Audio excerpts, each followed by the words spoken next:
This video is brought to you by Mubi, an online cinema at your fingertips streaming hand-selected films from around the globe. Start your 1-month free trial right now by going to mubi.com/entertaintheelk. I'm always fascinated by the way directors control the audience's attention through the camera. There's a number of ways they can do this, but perhaps the two most basic ways to guide the audience's attention are with depth of field and close-ups. When I say depth of field, I'm referring to what's in focus inside the frame. When an entire frame is in focus, it's easier for the audience to get lost inside the surrounding details. So when a shot has shallow depth of field, with only one person or object in focus in an otherwise blurry frame, the eyes are immediately drawn to what they can make out.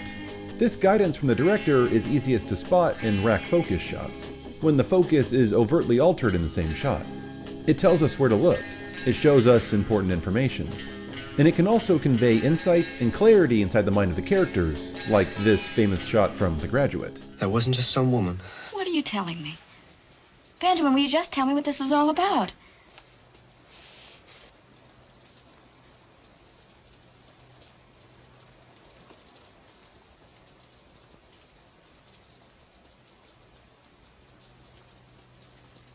The close-up achieves a similar effect. It blocks out everything irrelevant and signals to the audience to look here, pay attention. This is important information relevant to the story. And the audience doesn't have a choice. There's nowhere else for them to look in the frame that might otherwise divide their attention. These are the two most obvious ways to guide the audience's attention through use of the camera, but I want to explore another way that has been underutilized in the history of filmmaking, the split diopter.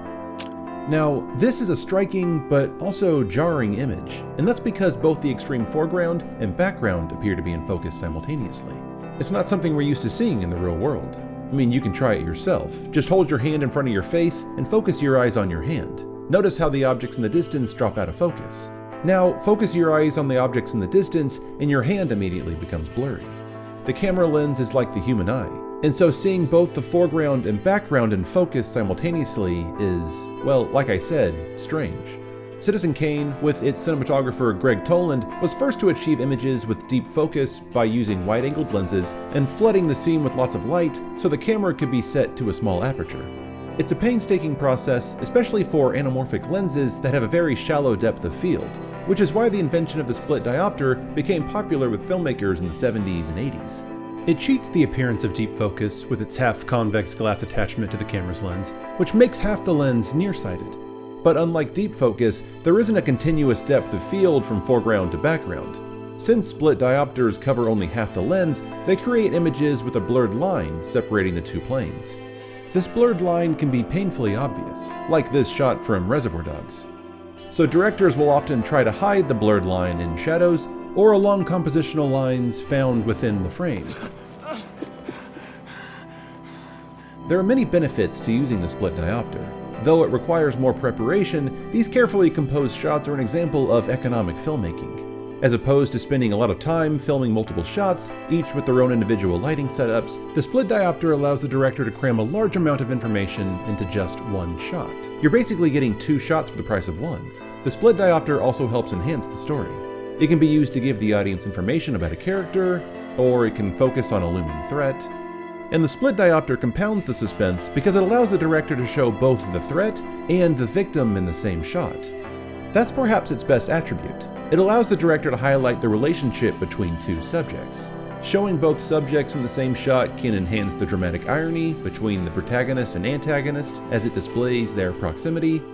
It can convey a character's fractured mind, and it can reinforce the dichotomy between polar opposites, like the popular all-American and the social outcast.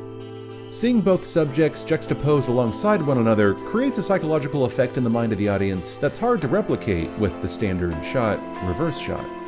The split diopter is tragically underutilized by modern filmmakers, and that's because using it requires thorough planning, and it requires the director to create a visual plan and stick with it. That terrifies most directors, who would generally prefer to overshoot coverage of a scene from multiple angles so that way they have plenty of options in post. And that's fine, it's safe. But I've always admired the directors like De Palma, Scorsese, Spielberg, and Tarantino who trust their own visual style enough to make bold decisions and see them through. Those are the directors I trust to effectively control my attention through every frame of their film using only their camera. My favorite directors are those with a strong visual style, but it's not always easy finding the smaller, unique films, and that's exactly why I love Mubi. Mubi is an online cinema that streams hand-selected films from around the globe.